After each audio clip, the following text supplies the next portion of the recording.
Hey, what's going on? Welcome. If you are new here, please subscribe and click the notification bell. Share to all your social media. If you're returning, do the same. Welcome home. JT takes Young Miami's 6-year-old son to an area of a concert that was treated like an exotic dancer club. What? What the fuck? Yep. Not surprised. There's a lot of people who have a problem with this. I'm one of them. We have to understand that when the mom and or dad comes from a certain aspect of society and they come from a certain environment, the children are not going to fall too far from the tree. Like the apple's not going to fall too far from the tree. And here's what I mean. So before even showing you the video and really getting into the story, this is Young Miami. This is the mom. She's the one that was dating Diddy, Puff Daddy, Sean Puffy Combs. She's the one that got the golden showers on her. He was spending money on being a sugar daddy. The lifestyle that she lives publicly and how she makes her money. She basically makes her money as a stripper. She might make money like this, but in real life, this is her as mom. And that might be the case. But eventually, the public persona and the person who you get when the camera's not rolling, they're going to bleed into each other, especially since she has to keep up appearances and she's going to end up morphing into who she is on stage, on social media. The real person is going to slowly go away, especially the more popular she gets, because when she's out and about and fans see her, fans have to see Young Miami. They're not looking for Carisha. This is what you get. I'm not surprised that her son was at a concert where they're using profanity at an area where there was women dancing on the pole and there's men around throwing money, drinking, smoking. I'm not surprised about it at all. And this is the auntie, JT. JT, she's currently dating Lil Uzi.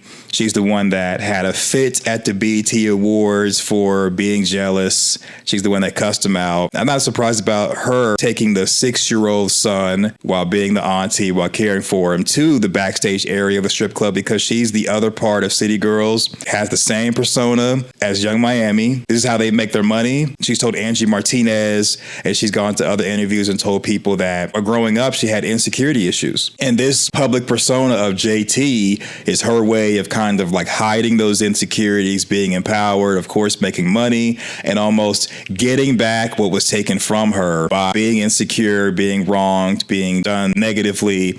And she's somewhat gained her security with this woman empowerment. Unfortunately, it's toxic. There's some hoes in this house. There's some hoes in this house. This woman empowerment, this feminism that they're doing with their music and lifestyle and everything is toxic. There's a lot of girls that look up to them, emulate them, and they're not going to make the same money, and they're not going to necessarily have the same fortune that the city girls have by having this public persona. Because even though it's entertainment, people still look at it as a lifestyle, and a lot of people emulate it because it benefits them short term, but not long term. And we see that because JT is having relationship problems. She's also having problems with her career. Music's not selling like it used to. The persona of being the hot girl, the city girl, it worked when it was new and it was fresh.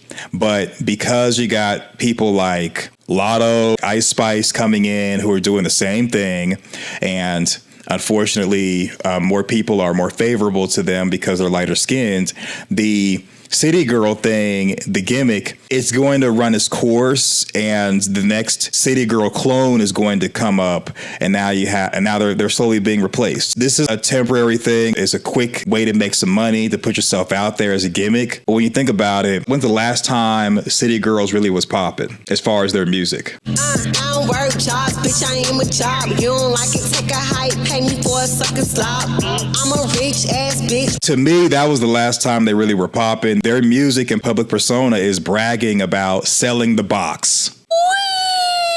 Of course, Young Miami having a son, the son is going to eventually be exposed to that lifestyle where he's going to be womanizing women, treating women like objects, the same way the city girls allow themselves to be treated like objects. Selling the box. Young Miami was selling the box to Diddy and other people. Lifestyle of debauchery. When the women have children, the children are going to take on characteristics of that persona, and they too are going to be either selling the box or buying the box. What would you do if someone's at home crying all alone on the bedroom floor 'cause he's hungry? And I know that's harsh because a lot of you are like, CK, I think you're taking things too far. I'm here to tell you that, yes, people who usually are in the adult industry, not all, but a lot of them who have children who grow up, the children tend to follow in the footsteps of the parents eventually, especially with taking hard drugs, living that type of lifestyle. And sooner or later, the children are not going to be as constructive with it as the parents were. And the children, they're going to have more issues with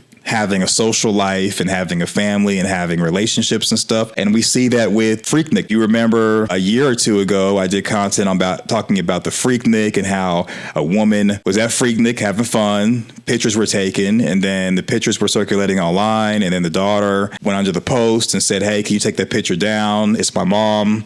People dragged me about that. They gave me pushback about that. And then we have Hulu talking about doing a special on Freaknik, just announcing they're doing a special. Everybody was in a tizzy. There was a whole internet sensation about it. Women were suing the judicial system to get the documentary banned. The Freaknik videos are already online circulating, showing people's faces. A lot of those women that did the Freaknik back in the 90s, they're in professional positions. They don't want their past getting out there. Well, your past is going to get out. The bill always comes due. And another one gone, and another one gone. Another one bites the dust. Hey. Those Freaknik videos, they're online. People have lost their jobs, lost relationships, things of someone's past that they concealed. They're getting out, and now people have unfortunately paid for it. JT took Young Miami's 6-year-old son to an area of the club, or the party rather, where they were doing stripper stuff, and here's the video right here. No audio. Yeah, so the 6-year-old son, I don't think he really understands what he was doing. He just knows that he was giving money and is throwing money out there while people are dancing. I don't think he really understands the significance of it. He's just having fun. People are around him, men are around him encouraging him. They're all having fun. The auntie, JT, courting him doing it. The 6-year-old, he's just having fun. It's no big deal. I don't think he fully understands exactly the big picture of someone being an exotic dancer and exactly what he was a part of. I think in this day and age, we have to understand that there's a segment of society that is going to be debaucherous, is going to be lowbrow, is going to be low class. And all you really can do is separate yourself from them. If you don't like that, they are going to reproduce, and the people that come from the reproduction, that come from that environment, they're going to rinse and repeat things that their parents and other adults in that environment do, and there's nothing you could do about it.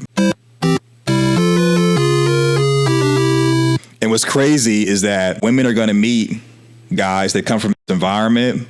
You're going to want to change them. You're going to want to have fun with him. And then when you get pregnant or decide that you want to take things to the next level, you're going to want him to slow down. And he's going to be like, slow down. No, I want to speed up. And then seeing him speed up, you're going to be like, okay, maybe it's a phase. Maybe he grows up, and he doesn't. And then he ends up wanting to get women who are younger and younger and younger, who continue to be in that fast-paced lifestyle. And then it's like, oh, woe is me. I picked wrong. You didn't really pick wrong. You just picked somebody who was good for the short term, or picked someone who was able to entertain your fun side, but not someone who is going to evolve with you to take care of your business side as well. And this is stuff we see. And then it becomes well, these dudes ain't nothing. They're this, they're that. When you met him, you were doing the same thing as him, and you picked for the short term, having fun, and then not anything that could be lucrative as far as a future. Now, the son, his father, unfortunately, is no longer with us. He was unalived. Young Miami's son, who was in the video, his father was unalived June 2020 when he was pow-powed. He doesn't have a father, but even if his father was with us, his father probably would be encouraging him to do the same thing, but would probably be out there throwing money with him. I ain't worried about a blog or a bitch speaking on my moves like it's news. You a snitch. I think one thing that we do need to include in this, to be fair, I don't necessarily think that the 6-year-old is going to grow up and just be a bad person and commit crimes. I don't think it's warranted to call CPS and do all that for this type of thing, because as social media becomes more open and allows us to connect with more people, we got to understand that just because we see this type of situation with these ladies who are entertainers, I don't think it's really warranted to condemn them or condemn the child or condemn anybody as far as who was back there with them at the area where they were doing this strip club thing at Lil Uzi's Rolling Loud performance. We need to understand that there's going to be lower, upper echelon of society. You're not going to change them, and nor should you change them, because we all make choices, and in the end, our choices make us. So if they decide this is the lifestyle they want to live, and they have children, and they want to expose their children to it, that's on them. If you don't agree with it, just understand that as their children get older, you just have to separate yourself from them and let them be. The mistake that we make is trying to control them, change them, or shame them, not understanding that they don't want to be us or be like us. Yes, in the future, they probably will do a special or some type of interview where they say, the lifestyle I lived,